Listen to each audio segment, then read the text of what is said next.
Газрын хөрсөн дүндэс бүрэлдэн өөрс соёож, цэцгээс цоморлогооны хагдарч унан хатах хүртлээ гэрэлт нарны туяанд боожиж, цэцгийн тоосоо хүртэн амьдралын хорон мөч бүрээ утга учиртай байлгахыг ирмэлзэн.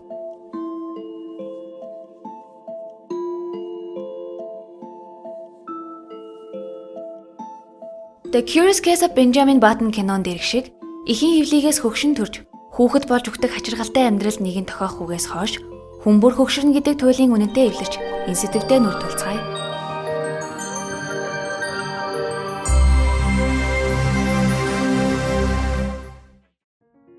Анх манай эртний өмнөх 1-р зуунд Ромын эзэнт гүрний үед ажил хийх чадваргүй болсон Ахмад иргэдтэй тэтгэр хэмээх зүйл олгож ихэсэн нь түүхийн хуцнаа тэмдэглэгдэн үлдсэн байдаг. Энэ нь хүн хөгшрөхдөө насаараа хийж бүтээсэн зүйлийнхээ үр шимийг хүртэх боломжтой болсон гэсэн үг. Бодоод үзье л дээ. Хэн хөгшрөхдөө нийгмээс гадуурхагдаж мөнгөгүй амьдрахыг хүсэх билээ дээ. Ийхүү тэтгэр хэмээх зүйлийг бий болгосон нь хүмүүний нийгмийн нэгэн том амжилт байв. Түүхийн явцад айжмаар бусад улс орнууд тэтгэр олгож эхэлсэн ч улсаас өгөх тэтгэр дангаараа хангалттай хэмжээний орлогын хөөсвөр хангалуун амьдралыг бий болгож чадахгүй байсан тул 19-р зууны анхны хувийн тэтгэврийн төлөвлөгөөг American Express компани гаргаж ирэв. Ийхүү 1950 он гэхэд бүхий л салбарын ажилчид хувийн тэтгэврийн санд мөнгөө хоримтлуулж эхэлсэн гэдэг. Яагав сүүлийн үед манай улсын хурлын гишүүдийн их ярих болсон тэтгэврийн реформ гэвч тэртээ 70 жилийн өмнө аль хэдийн бусад улс оронд хийгдчихсэн байж. Та хөгшөрснийхаа дараа дуртай газраараа аялж, насаараа мөрөөдөж явсан бизнесээ эхлүүлэн мөнгөн санаа зовлгүй хүссэн зүйлээ хийж сэтгэл хангалуун амьдрахыг хүсдэг биз дээ.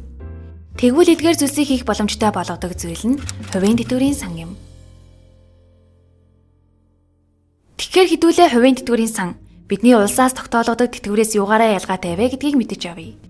Тэтгэврийн сан ерөнхийд нь хоёр ангилдаг. Улсын тэтгэврийн сан, хувийн тэтгэврийн сан гэж. Улсын тэтгэврийн сан гэдэг бол та бидний үндсэн цалингаасаа сар бүр улсад буюу нийгмийн даатгалд арай ч өгсөн мөнгийг хураан тэтгэврт гарах үед улсаас эргүүлэн сар бүр тэтгэмж болгон өгч байгаа юм. Өвлөгдөх ямар ч боломжгүй. Энэ нь та тэтгэвртээ гарах насандаа хүрэлгүй хорвоог орхих. Эсвэл тэтгэвэр авч эхэлсэн ч эхний жилдээ хорвоогоос салих эсгээс үл хамааран та энэ дэлхийд оршин байхгүй болсон тэр цаг үед байхгүй болох тэтгэмжийг хилээд байгаа юм. Харин хувийн тэтгэврийн сан нь улсаас тэтгэвэр авахаас тусдаа ойлголт бөгөөд цалингаасаа сар бүр тодорхой хэмжээний мөнгийг хувийн тэтгэврийн санд хоримлуулахыг хэлнэ. Ингэж сар бүр хийж буй мөнгийг тань хувийн тэтгэврийн сан өөр бусад хүмүүсийн мөнгөтэй нийлүүлэн хөрөнгө оруулалт хийж өсгөн эргүүлээ таны тэтгэврт гарахад тань өгдөг. Тэтгэврт гарсныхаа дараагаар хувийн тэтгэврийн санд хоримтлуулсан мөнгөө бөөнд нь авах. Эсвэл бүр сар бүр тодорхой хэмжээгээр хувааж авсан ч болно. Өвлөгдөх бүрэн боломжтой төдийгүй тэтгэврт гарахаасаа өмнө хоримтлаа цуцалж болох уян хатан нөхцөлтэй байдаг. Иймээс л гадны ихэнх улсын иргэд тэтгэврт гарах үедээ улсаас тэтгэвэр авахаас гадна нэмэлт хоримтлалтай болж санхүүгийн хувьд ямар нэгэн дарамтгүйгээр амьдарч чаддаг. Харин Монгол бол байдал эсрэгээрээ. Учир нь манай улсын тэтгэврийн тогтолцоонд гол учир нь байгаа юм. Энгийнээр тайлбарлал бид сар бүр цалин орлогынхоо 24%-ийг нийгмийн даатгалын шимтгэл гэдэг зүйл төлдөг.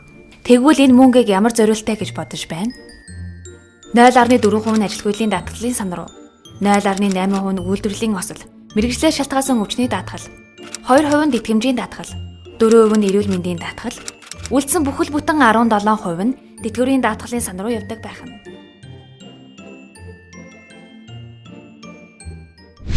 За нийгмийн даатгалын шимтгэл гэдэг энэ 5 дид даатгалын сан байгаа. Энэ 5 дид даатгалын сан дээр бол яг даатгал гэдэг зүйл чинь өөрөө нэгдүгээр ч юу юм гэдгийг аягүй сайн бодох хэрэгтэй. Даатгал гэдэг зүйл чинь бол өөрөө хүнд яагаад хэрэгтэй юм гэхлээр тухайн хүнийг эрсдлээс хамгаална. За тэгвэл эрүүл мэндийн даатгал гэдэг маань юу вэ? Эрсдэл нь өвчин тусахтай өвдөх, ажилгүйдлийнх ажилгүй болгох гэдэг юм уу те. Тэнгуут тэтгэвэр гэдэг зүйл маань гинтийн үүсд юм. Хүн ажиллах үедээ ажиллаад тэгээд нөгөө гавьяаны хамралтанд гарах үедээ ингээд гарах тийм сонирхол байгаад байна шүү дээ. Тэгэхээр тэтгэврийн даатгал гэдэг үйлчлэг одоо энэ үйлчлэгээ чинь өөр айгу утгагүй болчихж байгаа.